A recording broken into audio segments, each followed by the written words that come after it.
What's up, YouTube? Ricky back here again with yet another Transformers review. And today we're going to be looking at Transformers Prime Beast Hunters Cyberverse Legion Class Twin Strike. So here we are, and this is him. This is his two-headed dragon mode.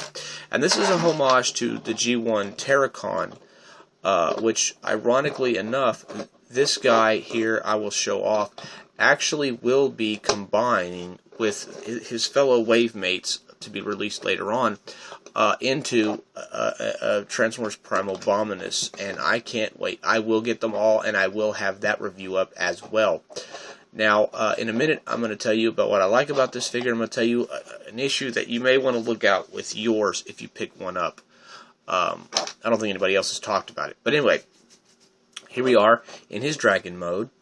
And, you know, his heads are on ball joints. They can move around articulatory-wise.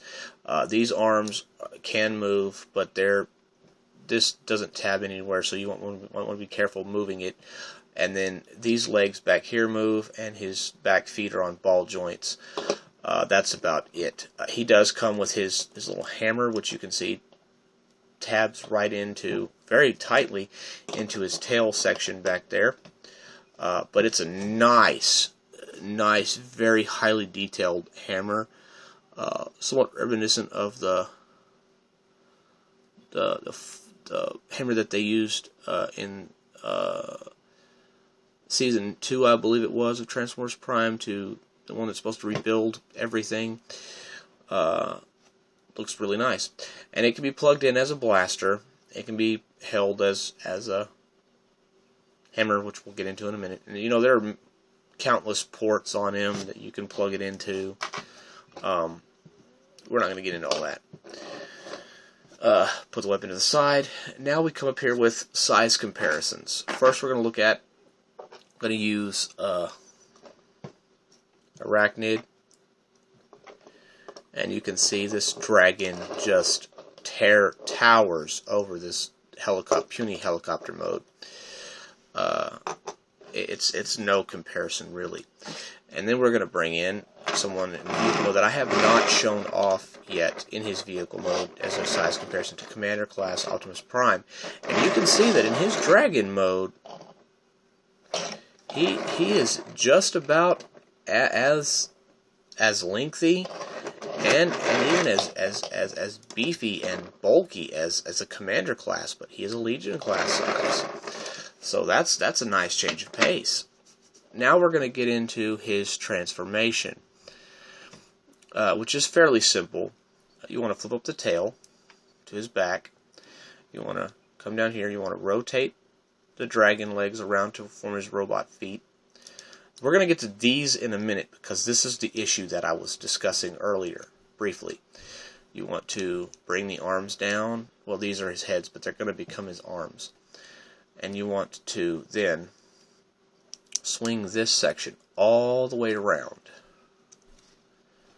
and up like so. You want to open up his chest cavity, flip up the head, and close back the chest cavity. And let's get an up-close shot at that head sculpt because it's really, really wicked. Got a nice Predacon symbol right there on his chest, showing his faction. He is not a Decepticon. And as you can see, right now he has these spindly, bent legs from his dragon mode. And this is my issue. You're supposed to flip down these panels and rotate around, and then you snap them back into place there to make it into a solid robot leg, which looks really cool. And as you can see, this is my issue. Mine are very loose.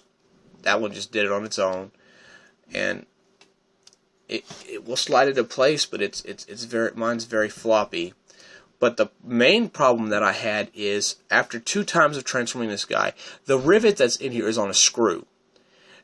Once you twist it the wrong way too many times, that screw unravels itself and pops out, and this piece actually completely came off on me, and it took me a good while to actually get it to replace. to get it to stay on there, and that I did not like. Now, here we have him in his robot mode, and it's really nice. I really like the figure, even with the flaws incorporated. I still like it. Now, in this mode, again, you have no knee movement. You have thigh movement in and out. You have pivoting feet. You have arms. You have a little bit of shoulder joints. Nothing at the head. Nothing anywhere else. No waist. No nothing. Posability is extremely limited, but it's still a nice figure. Yes, he can hold his hammer, and he can hold it as a blaster. Weapon off to the side. Now, size comparison. We're going to bring in his boss,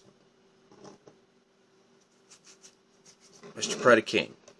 And you can see Predaking as a commander is extremely taller than this guy. Now, this is something that nobody else has shown off, but I've been viewing the pictures lately a lot extensively, and I think I have figured out what his limb mode is going to be. You're going to basically turn him back into his two-headed dragon mode, like so. These are going to flip around here,